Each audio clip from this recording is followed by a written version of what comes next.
반짝반짝 빛나는 책모닝 2041차를 시작하겠습니다. 네, 2041차고요. 오늘도 세계미래 보고서 2050 288페이지 위에서 6번째 줄 볼게요. 네. 그렇다면 깨끗한 수자원을 확보하기 위해서는 어떠한 노력과 변화가 필요할까? 먼저 발전소는 관류 방식이나 현장 급수장으로 물을 재순환시키는 방식으로 물 사용을 줄일 수 있다. 전력 공급을 풍력으로 전환하면 물을 전혀 사용하지 않을 수 있으며 빛 에너지를 전기 에너지로 바꾸는 변화는 화력 발전소에 비해 적은 물을 깨끗한 방식으로 사용한다. 이 외에도 어, 해수의 여합으로 증기 제트를 만들고 탄소 나노 튜브로 여과하고 역삼투를 이용하는 등 획기적인 담수화와 함께 비용이 적게 드는 오염 물질 처리와 더 나은 집수 방법이 필요하다. 담수에 대한 높은 수요는 해안지대의 해수 농업, 수경 재배, 물고기 양식과 수경 재배를 융합한 아쿠아포닉, 누수 파이프 보수, 처리수 재사용, 고층 건물 내 수직 농장 설치 등으로 해결할 수가 있다. 그렇죠. 우리 수직 농장 지금 인수해서 지금 연구도 계속 하고 있을 거예요. 어떤 식물들이 어떻게 자라고 있는지. 네. 근데 물은 개발과 기후 변화 전략의 중심이 되어야 한다. 기후 변화가 해수면 상승으로 이어지면 우리는 세계 해안 지대의 담수 20%가 염수로 변하는 것을 지켜보게 될 것이다. 이에 대처하려는 절박한 시도로 탈염수를 만들기 위해 엄청난 양의 디젤류를 사용하면 이산화탄소의 배출을 더욱 늘리게 될지도 모른다. 현재까지는 대규모 태양열 담수화가 제대로 이루어지지 않고 있지만 나노 기술의 현실적인 해법을 찾을 만한 잠재력이 있다. 수자원 확보 역시 중요하다. 이는 파이프나 호수에서 물방울을 떨어지게 해 원하는 부위에만 소량, 지속적으로 공급하는 점적 관수와 정밀 농업을 통해 적은 물로 더 많은 식량을 생산할 수 있다. 바닷물을 이용한 거대 온실로 농사를 짓는 해수 온실 농업, 개량된 빗물 관리, 관계 지역 관리, 물 가격 설정 방식의 선별적 도입, 노후 농경지와 유휴 농경지의 살림 또는 초지 전환, 폐수 처리 등 용수나 정원 수로의 사용, 친환경 댐 및 관로와 수로의 건설 등도 고려해야 한다. 마시는 데 사용하는 물은 일부에 불과하므로 중앙 하수 처리장에서 많은 비용을 들여 완벽하게 정화하는 대신 수돗물 공급 지점에서 물을 최종적으로 정화하는 방법을 개발하는 것은 어떨까? 개인의 탄소 발자국 계산이 대중에게 확산되었듯이 사람들이 물 발자국 계산을 시작하고 있다. 결국 깨끗한 물의 확보는 농업 관행과 정책의 변화, 새로운 기술 연구와 사회적 가치관 및 행동의 변화를 통해 바꿀 수 있다.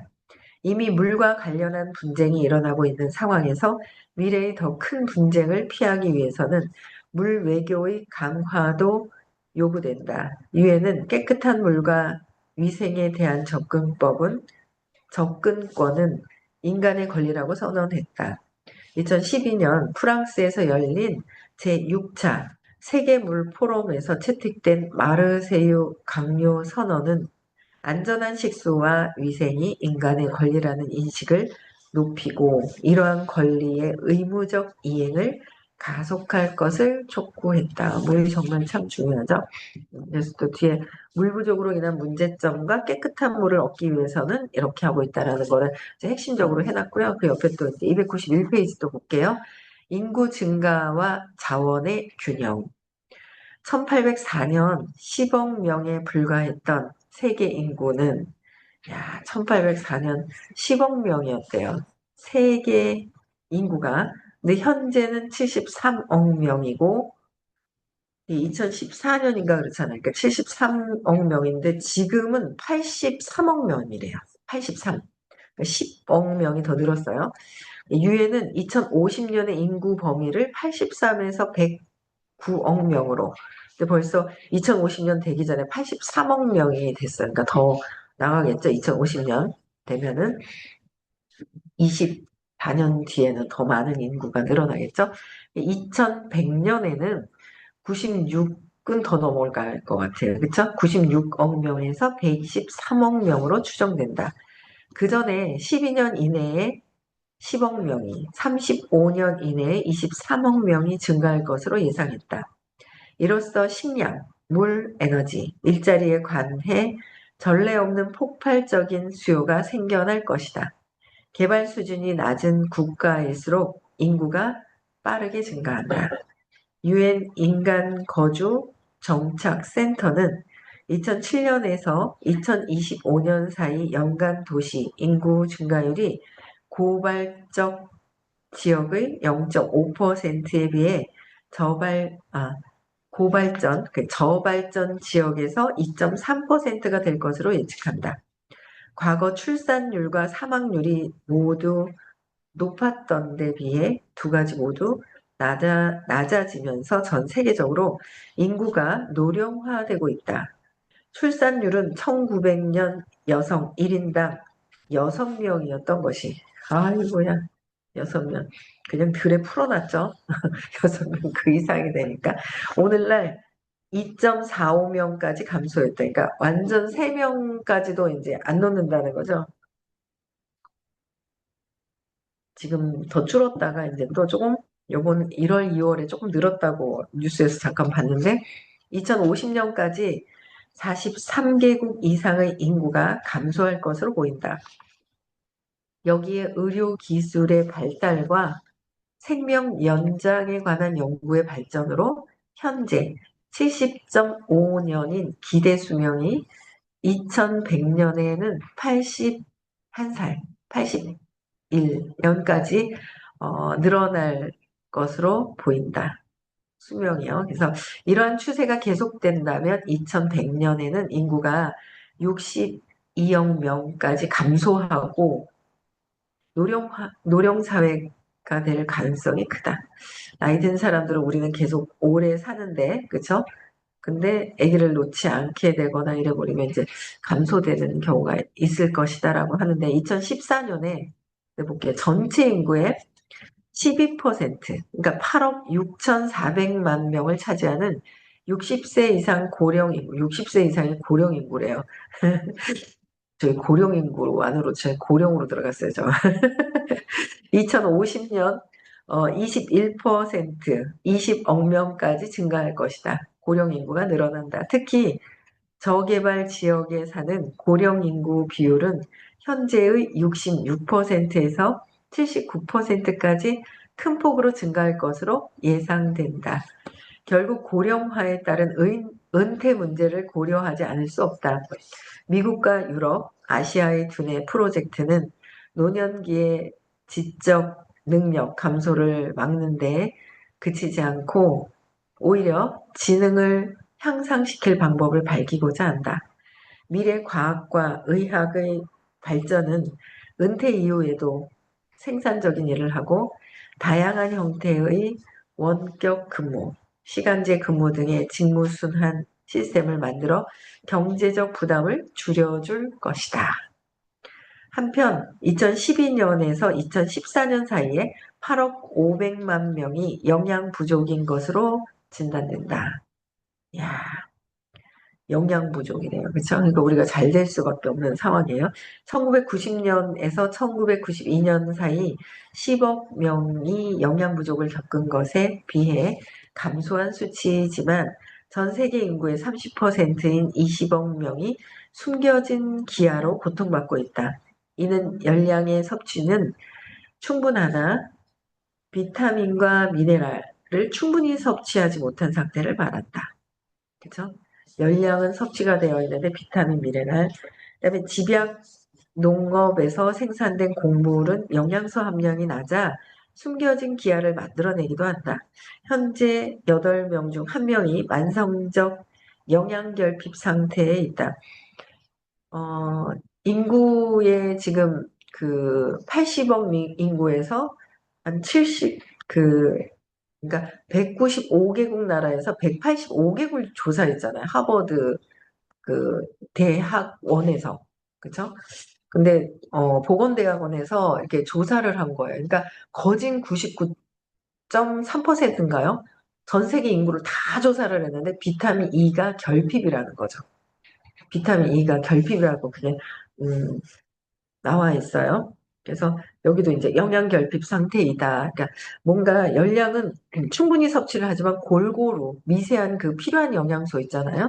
그런 항노화, 막는 거, 뭐 이런 것들이 필요한 부분들이 이제 부족한 게 많은 거예요. 그래서 식량농업기구는 FAO는 외부의 식량 자원이 필요한 35개국을 열거하고 있으며 세계 식량 계획은 WFP는 75개국에 8,100만 명에게 식량을 원조하고 있다.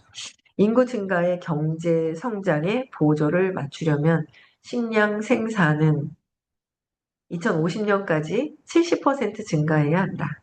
2000년 1인당 연간 37kg이었던 육류 소비는 2050년에는 52kg까지 증가할 것으로 예측된다. 이는 생산 곡물의 50%가 동물의 먹이가 될 것을 뜻한다. 지난 20년간 인플레이션을 고려해도 식량 가격은 두 배 증가했고 2050년까지 1.5배 상승할 것이다. 빈보 발음이 안 돼. 빈공 국가 대부분은 직접 식량을 생산할 여건이 되지 않아 수입에 의존한다. 이미 소득의 최대 80%까지 식비에 사용하고 있는 이들 국가의 식량 가격의 급등은 굶주림을 의미한다. 세계는 인류가 모두 먹을 수 있는 충분한 식량 자원을 확보하고 있지만 관리와 분배의 문제로 인해 생산되는 식량의 33%가 낭비되고 있다.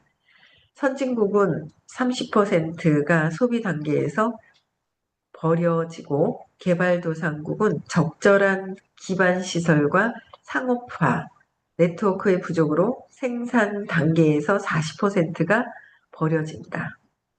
식량 문제를 해결하기 위해서는 무엇보다 농업 방식에 대한 새로운 접근이 필요하다.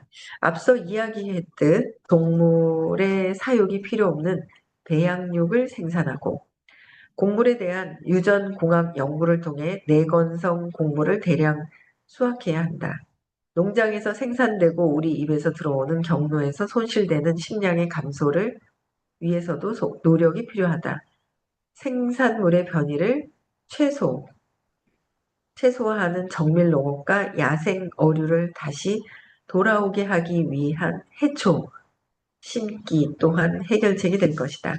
그리고 FAO에 따르면 어디에나 있고 빠르게 번식하며 성장률과 사료를 필요로 하는 정도를 나타내는 사료 변환 비율이 높고 환경 발자국이 낮은 곤충을 동물의 먹이로 가공하는 것도 고려해 볼 가치가 있다.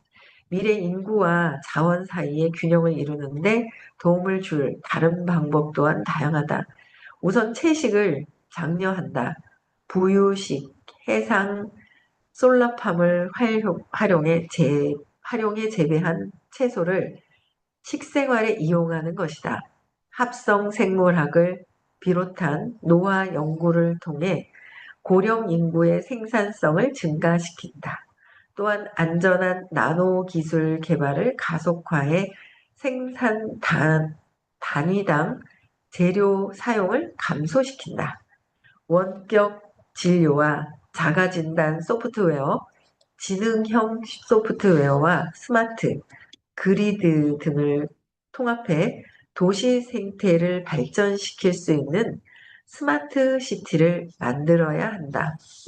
인구 증가, 도시로의 이주 증가, 기후 변화로 야기되는 문제들도 만만치 않다. 이를 해결하기 위해 더욱 효율적이고 발전된 스마트 시티의 필요성이 대두되고 있다. 기술과 지식의 공유는 물론 공공 경영을 바탕으로 새로운 기술을 개발하고 환경 보호에 도움을 주는 데이터 구동 방식이 이루어지는 도시다. 현재 북아메리카와 유럽의 73개 도시를 비롯해 전 세계 102개의 도시에서 스마트 시티 프로젝트가 진행 중이다. 처음부터 스마트 시티를 목표로 건설된 도시도 있다. 대한민국의 송도나 아부다비의 마스터 시티가 대표적이다. 송도는 40%의 녹지와 지하 폐기물 처리 시스템, 물 재활용 센터를 갖추고 있다. 아직 건설이 완료되지 않았지만 현재 4만 명의 시민이 거주하고 있다. 더 지금 되어 있죠. 그 마스터 시티는 환경 친화적인 도시를 만들기 위해 태양열, 풍력, 에너지 절감 기법인 패시브 하우스를 사용하는 저탄소 도시다. 2025년 완성되는 이 도시는 4만 명의 사람들에게 거처를 제공하면서도 비슷한 규모의 도시에서 사용하는 에너지의 20%만을 소비할 것이다. 더 지능적인 인간과 자연의 공생이 이루어지지 않는다면 세계는 이주, 분쟁, 질병을 피할 수 없다. ICT의 지속적인 개선과 응용이 세계적으로 그리고 실시간으로 필요한 자원의 수준을 맞추는 열쇠다. 그렇죠? 네. 여기까지 했고요. 내일 민주주의의 확산 여기 나갈 거예요. 그러니까 오늘은 여기까지만 하고요. 어, 2041일차. 여러분도 있잖아요. 제가 어제 서울을 왔거든요. 서울을 왔어요. 서울을 왔는데 오기 전에 누가 딱 마주쳤어요. 어디 가냐고 그러길래 동대구역 간다니까 태워다 주신대요. 그래갖고 이제 태워다 주셨어요. 동대구역에. 근데 제가 이제 그때 또 어떻게 보면은 자주 뵀는데 이렇게 얘기를 깊게 이렇게 안 해봤나 봐요. 듣기는 들었어요. 근데 또 다시 들었어요. 왜 그렇게 잘하냐고. 제가 파악을 했어요. 왜 잘할까? 잘하는 게 이상한 게 아니라 전보다 발전된 모습이 있는 거죠. 그래서 이렇게 봤어요. 봤는데 욕망이 안 들어가 있어요. 신기하죠? 욕망은 125예요. 안 이루어질까 봐 욕심이 가요. 욕망은. 욕심이 들어가다 보면 또 저항감이 있고 똑같은 사람들끼리 부딪혀요. 그죠? 저도 제가 부딪히는 부분이 저 안에 내가 있구나라는 거를 보면서 찾았어요. 뭐지? 뭐가 불편하지? 근데 이분이 잘한 게 있어요. 뭔지 아세요? 누구게요? 누굴까요? 제가 뭐 비밀로 하겠어요? 비밀같이 얘기해도 비밀로 하겠냐고요? 누구게요? 누굴까요? 댓글이 안 올라오나? 아, 제가 이제 여기 한번 볼게요. 그, 제가 어제 그분을 보고 되게 많이 깨달았어요. 뭘 깨달았느냐면, 이거다. 제가 뭘 깨달았냐면요. 그분이요, 의식 수업 들은 지 오래되셨어요. 10년 좀 넘었나? 10년 됐나 모르겠어요. 근데 전에는 지금같이 잘하지 못했어요. 지금같이 안 잘했거든요. 제가 확실하게 알 수 있어요. 제 파트너라서. 그런데 앞전에 시크릿을 갔을 때 선생님께서 이거를 해라라고 주신 게 있어요. 여러분들, 저도 그래요. 아, 내가 이거를 자세히 안 했구나를 어제 또 깨달았어요. 뭐냐면, 우리는 사업을 해야 되는데, 사업을 한다 하지만 그 밑자락에는 여러분들의 두려움, 두려워서 욕망을 가득 갖고 있고요. 욕망의 크기가 조금 그놈이나 똑같은 놈이에요. 같은 에너지. 그런데 거기에 좀 더 압이 차이느냐, 덜 차이느냐, 이제 그 차이가 있고요. 욕망과 저항과 집착과 안 되면 화가 나는 분노와 여기서 사업을 하잖아요. 에너지가 제일 99%를 차지해요. 에너지가 99%거든요. 그럼 내가 내 에너지 관리가 되어야 돼요. 내 에너지가. 근데 저도 좀 그냥 대충 봤던 게 있어요. 그냥 보기만 하고 올라오면 보기만 하고 말았어요. 아시죠? 정지연 사장님이요. 어, 제가 깜짝 놀랐는 게 왜 저렇게 잘할까 하니까 의도가 다르기도 했지만 이거를 올려주기 시작을 하면서 엄청나게 발전한 거예요. 제가 그거를 어제 봤어요. 알아채기. 선생님께서 얘기해 주셨죠? 좌선, 행선, 생활선. 일어나서 잠들 때까지 각성해라. 무엇을? 내 감정을, 내 에너지를 각성해라. 알아차려라. 근데 각성이 되지 않으니까 알아차림이 안 되는 거예요. 그러니까 놓아버리면 안 되는 거예요. 감정을. 감정을 들고, 감정을 회피하고 억압해놓고 괜찮은 줄 아는 거예요. 괜찮은 줄 알고 안 했더라는 거죠, 저도. 그래서 요번엔 좀 더 깊이 봤어요. 뭐가 불편할까? 저 세상에 있는 게 나의 거울이라고 하셨잖아요. 거울. 거기서 불편한 게 뭔지를 찾아야 되는데 계속 얘기하면서 불편한 걸 회피하고 있어. 압을 빼버리고 있어. 압을 빼버린 거예요. 근데 제가 여기서 자세히 보면서 이제 잠을 깨고, 그쵸? 잠을 깨고 몸과 마음이 아닌 의식으로서 시크릿을 하고 그 다음에 눈 뜨고 일어나서 화장실 가고 ETC는 모르겠어요. 이거는 제가 한번 ETC는 무슨 얘기인지 모르겠어요. ETC가 뭐죠? 이건 모르겠어요. 그래서 아침에 5분 선 나는 몸과 마음이 아닌 모든 것을 알아채는 의식 본체이다. 오늘 할 일 중 걸리는 것을 오늘 일 중에서 할 일 중에서 한 일 중에서 걸리는 것을 놓아버려라. 그러니까 오늘 그냥 그때그때 하루하루 놓아버리는 거죠. 근데 그걸 괜찮다고 지나가 버리는 거예요. 그럼 그게 절대 괜찮은 게 아니라 그게 압이 쌓이고 쌓여가지고 결국은 그게 비슷한 사람끼리 탕탕탕 부딪혀 버리는 거예요. 그래서 어떤 에너지가 왜 부딪혔는지 저는 제가 불편한 게 있는데 해결하지는 않았어도 계속 보다 보니까 나오더라고요. 근데 내가 두려움에서 있는지 슬픔에 있는지 두려움을 가지고 욕망을 가지고 있는지 그걸 내가 내 스스로 알아차려야 돼요. 내가 알아차리지 않으면 결국은 비슷한 사람들끼리 부딪히게 돼 있더라고요. 그래서 이거를 제가 자세히 봤어요. 이 친구가 이걸 올려주기 시작을 하면서 굉장히 그래서 저 뭐 하려고 하는 마음도 없고 있잖아요. 막 이렇게 중립적인 뭘 해놓고 막 기쁜 것도 아니고 안 좋은 것도 아니고 그냥 일이 일어나는 거 있죠.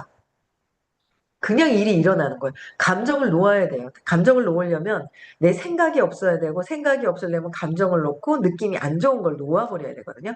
그러니까 그때그때 뭔지 몰라도 느낌으로 신념까지 가지 않아도 그때그때 느끼기라고 놓아버리는 거죠.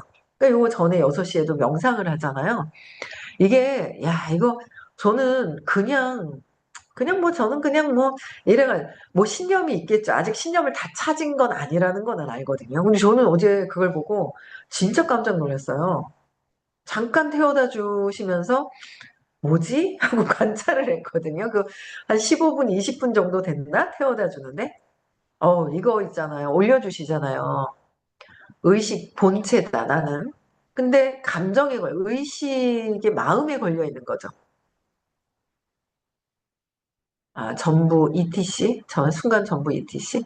예, 그래서 그래서 시크릿을 또 하고 나는 의식 본체다. 그래서 느낌 감사, 축복하고 인정하고 하루 종일 항상 알아채고 걸린 걸 놓아버려라.